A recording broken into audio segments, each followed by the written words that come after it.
Something I'm seeing in Genie is a lot of teams that bring their data in, they leave a lot of performance on the table in terms of optimizations. And these are optimizations that sometimes can be completely free. So what I want to do in this video is show you the difference between querying a table that's been optimized with liquid clustering and a table that we just leave with no optimizations applied onto it. Just to start things off, let's look at these tables and verify that they have the same data in them. So orders default is just a bunch of sample orders data that I have in my environment. And this has 29 million rows, almost 30 million rows. If we hop over here into orders liquid clustering, we can see that this is the exact same row count. And the only difference is that we have created our optimized version of the table with liquid clustering in place. And in this case, we're clustering on the date. The reason that we're doing that is a lot of times Genie or dashboards, they have some kind of interaction that's expected where people will be filtering on date. It's one of the most common filters. With liquid clustering, you would want to pick up to 4 columns typically that you would want to cluster by. And those 4 columns should ideally be things that your users would normally be filtering on, right? So if I'm an imaginary business that has many store locations, maybe I'd expect people would filter on date and store or date and region. So you might consider clustering by those. Anyways, let's see the example. So we have this question that we've asked of the orders default table, and we can see that we get an answer from Genie. We get this number, very high number, revenue's looking good in 1994.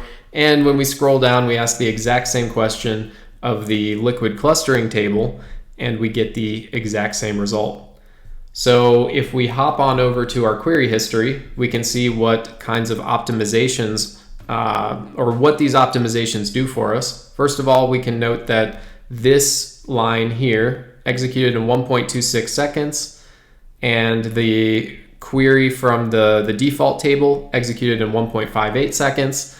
Here we're working on sample data, so that performance isn't really that dramatic, that difference there. But as you scale up the volume of your data, especially as Databricks states, if you have a terabyte or more of data in a table, that's when liquid clustering is really going to come through and shine for you. But let's start out by looking at the query that didn't have liquid clustering applied. So when we look at this, we can see that there's 138 megabytes read, and this little filter icon says that 0% of the bytes were pruned during a scan. All 34 files of this underlying data set were read, again, 0% pruning. And as we scroll down, we can see some more information here about files read, rows read, etc. So let's compare this to what we see if we look at the optimized version of this query profile. So keep in mind, in Genie, we didn't change anything. All we did was apply liquid clustering to the table, and then Genie queried the table that has liquid clustering, or it queried the table that doesn't have liquid clustering.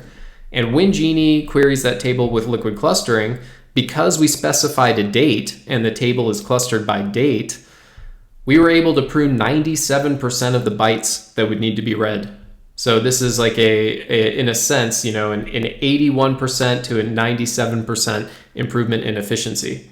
Now that doesn't necessarily mean it's a 97% improvement in the query runtime, but this is something that you might want to consider, especially if cost is a concern to you, or if you do have larger data sets that you're connecting to Genie, and you want to make sure that the users are getting the answers as quickly as possible, then we would want to consider always applying liquid clustering onto the tables that we bring into the Genie space, and clustering by some of the fields that you expect the users are going to be using most frequently. So anyways, that's just something I wanted to point out in this video, and how easy it is to apply this liquid clustering. It's really just a matter of when you define your table, like maybe you have a table that already exists, you could just create a new version of that table and select everything from your existing table, and you simply put in this cluster by. And if you don't know what you want to cluster by, you can just specify cluster by auto, and then Unity Catalog is going to periodically decide how those clusters are assembled. This is also something that's not written in stone. You can change those the fields that you're clustering by whenever you'd like. This isn't something like traditional partitioning where you have to remain consistent in what you partition by. Liquid clustering is flexible and dynamic in that sense. So you can change over time. If you want to cluster by new things, you can, which is really convenient because maybe what your users tend to filter on changes over time. You don't want to have to rewrite the whole history of your data just because the usage patterns of that data changed. Now, after you define the liquid clustering, it's really important that you run the optimize command. So let's say you have a daily append job. It's adding data to your table every day. You might consider running this optimize command after those append operations happen. The reason you want to do this is anytime you introduce new data to the table, that table isn't automatically placed into the clusters that exist. That's what this optimize command does. It's going to look at that table, it's going to see what's the new data that landed there, and it's going to place them into the appropriate clusters. Analyzing the table is also something you want to follow up with because it computes statistics, and these are going to be used to build the most optimal query possible.